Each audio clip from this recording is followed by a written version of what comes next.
প্রধান উপদেষ্টা অধ্যাপক ডক্টর মোহাম্মদ ইউনূস বলেছেন, আন্তর্জাতিক বৌদ্ধবিহার বাংলাদেশের সাম্প্রদায়িক সম্প্রীতির এক অন্যতম নিদর্শন। প্রতিষ্ঠার পর থেকে এটি বৌদ্ধ সম্প্রদায় সহ বাংলাদেশের জাতীয় স্বার্থ রক্ষায় গুরুত্বপূর্ণ ভূমিকা পালন করে আসছে। সকালে ঢাকার মেরুলবাড্ডায় আন্তর্জাতিক বৌদ্ধবিহারের সম্প্রীতি ভবনের ভিত্তিপ্রস্তর স্থাপন অনুষ্ঠানে তিনি এসব কথা জানান। এ সময় সবাইকে বাংলা নববর্ষের অগ্রিম শুভেচ্ছা জানান প্রধান উপদেষ্টা। বাতেন বিপ্লবের রিপোর্টে বিস্তারিত।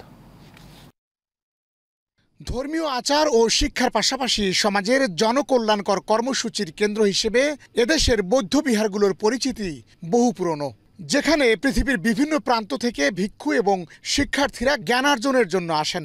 রাজধানীর বাড্ডার ঐতিহ্যবাহী বৌদ্ধ বিহারটিও মানব কল্যাণের তীর্থস্থান হিসেবে বৌদ্ধদের কাছে জনপ্রিয়।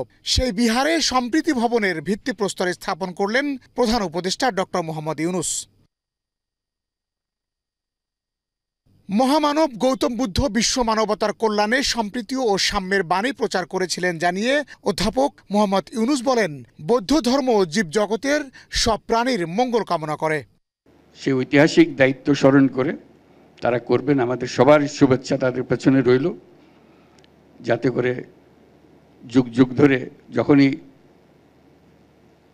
এই সম্প্রতি ভবনে আসবে, যারা এটা তৈরি করেছিল তাদের প্রশংসা করে।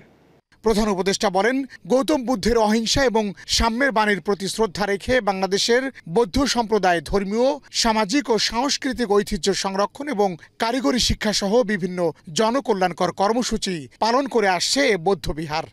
আমি বরাবরই বলে এসেছি, নানা মত, ধর্ম, রীতিনীতির মধ্যেও আমরা সবাই এক পরিবারের সদস্য। এদেশের হিন্দু, মুসলমান, বৌদ্ধ, খ্রিস্টান, পাহাড় ও সমতলের বিভিন্ন সম্প্রদায় ও জনগোষ্ঠী সব মিলিয়ে এদেশের মানুষের বিচিত্র ভাষা, সংস্কৃতি, ঐতিহ্য। আগামীকাল পহেলা বৈশাখ আমাদের এই সম্প্রীতির অন্যতম প্রতীক।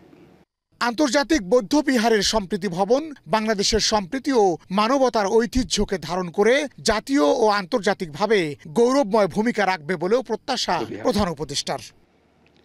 আন্তর্জাতিক বৌদ্ধবিহারের সম্প্রীতি ভবন বাংলাদেশের সম্প্রীতি ও মানবতার ঐতিহ্যকে ধারণ করে জাতীয় ও আন্তর্জাতিকভাবে গৌরবময় ভূমিকা রাখবে, এই আমার প্রত্যাশা।